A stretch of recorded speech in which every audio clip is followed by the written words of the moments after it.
Quando a gente pensa em Bitcoin, a imagem que geralmente vem à mente é a de dinheiro digital anônimo, impossível de rastrear, certo? Histórias famosas como a do Silk Road, aquele mercado do Darknet, ajudaram a construir essa ideia de uma verdadeira fortaleza da privacidade. Mas, e se essa fortaleza tiver, na verdade, muros de vidro? Pois é, essa frase aí vem direto de uma pesquisa acadêmica brasileira sobre o assunto e ela basicamente vira de cabeça para baixo o que muita gente acredita. Então, ok, vamos mergulhar fundo nisso para entender o porquê. A chave para desvendar esse mistério todo está numa palavra: pseudo-anonimato. Veja bem, não é anonimato de verdade. E a diferença aqui, ela é gigantesca. Pensa assim, ó, nomes, documentos, nada disso está escrito na blockchain. Só que cada centavo, cada satoshi deixa um rastro, um endereço que é tipo um apelido, fica ligado a todas as transações. E o mais importante, esse rastro é público. É exatamente isso. A blockchain é como um diário financeiro aberto que qualquer pessoa no mundo pode ler. Tudo que já foi feito com Bitcoin está registrado ali para sempre. E claro, com um livro de registros tão público, era só questão de tempo até surgirem especialistas em decifrar ele. Pois é, com um registro público tão detalhado, nasceu uma indústria inteira dedicada a seguir essas trilhas digitais. São os detetives da blockchain, que usam análise forense para ligar os pontos. Essa é a pergunta de $1 milhão, ou de 1 milhão de satoshis, né? A resposta está em encontrar padrões e conectar esses apelidos, esses endereços anônimos. A primeira coisa que um analista tenta fazer não é descobrir um nome. O objetivo é agrupar vários endereços e provar que eles pertencem à mesma pessoa ou ao mesmo grupo. E a técnica mais comum para fazer isso é, na verdade, bem simples de entender. Essa lógica é fascinante. Para fazer um pagamento, uma carteira de Bitcoin muitas vezes precisa juntar saldos de vários endereços que pertencem à mesma pessoa. E ao fazer isso, sem querer, ela revela uma informação crucial.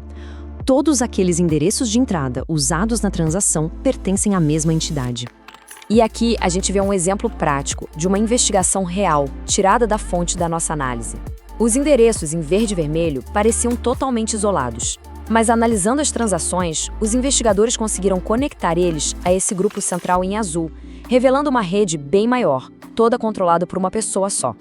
Claro que, com todo esse rastreamento, surgiram ferramentas para tentar aumentar a privacidade. É um verdadeiro jogo de gato e rato entre quem quer rastrear e quem quer, se esconder. A ferramenta mais conhecida para isso é o CoinJoin, também chamado de Mixer. A ideia é simples: misturar os fundos.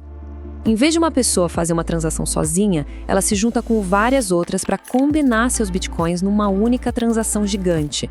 As moedas são embaralhadas e enviadas para novos endereços, o que torna muito difícil para alguém de fora saber qual entrada pagou qual saída. Só que essa técnica não é uma capa de invisibilidade perfeita, sabe?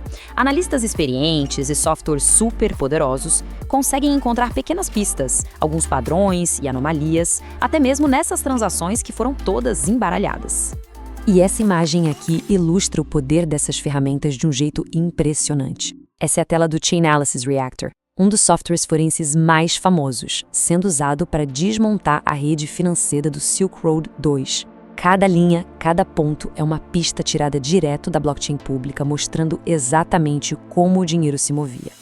Olha, até agora a gente falou da blockchain, mas a privacidade pode ser quebrada bem antes disso. Às vezes, a maior vulnerabilidade está nas ferramentas que usamos no dia a dia para guardar e gerenciar nossas moedas. Muita gente aposta tudo nas hardware wallets, sabe? Aqueles dispositivos físicos que guardam as chaves privadas offline. A ideia é que elas são a solução definitiva para segurança e privacidade. A realidade, como quase sempre, é um pouco mais complicada. A segurança de todo o sistema depende de vários fatores.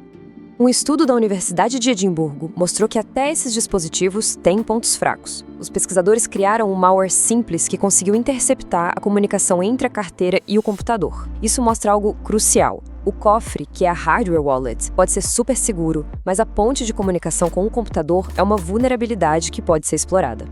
Isso nos leva a um dos vazamentos de privacidade mais comuns e muitas vezes mais ignorado de todos. Uma coisa que acontece toda vez que uma carteira se conecta à internet.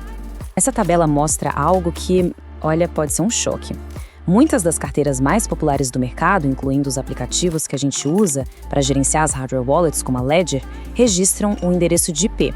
E o endereço de IP pode ser ligado à localização de uma pessoa, ao provedor de internet, criando uma ponte direta entre a atividade na blockchain e a identidade de alguém no mundo real. Ok, vamos juntar todas essas peças. A blockchain pública, a análise forense e as vulnerabilidades das carteiras. Quando a gente faz isso, uma imagem muito clara sobre a privacidade no Bitcoin começa a se formar. Então, para recapitular, o Bitcoin não é anônimo, ele é pseudo-anônimo, a blockchain é um livro aberto para todo mundo ver, para sempre, a análise forense é uma ferramenta poderosa para ligar os pontos, as tentativas de obter privacidade não são garantidas e as próprias ferramentas que usamos podem vazar nossas informações. A mensagem final é esta: privacidade no Bitcoin não vem de fábrica, não é o padrão. Ela precisa ser construída de forma ativa, com conhecimento técnico e um cuidado constante. Não é algo que se consegue simplesmente por usar a criptomoeda. E isso nos deixa com a pergunta para refletir. Um sistema financeiro onde cada transação é pública e permanente, é esse o futuro que a gente quer? Isso é uma ferramenta de transparência e segurança ou é um pesadelo de vigilância? A resposta vai definir não só o futuro do Bitcoin, mas talvez o futuro do próprio dinheiro.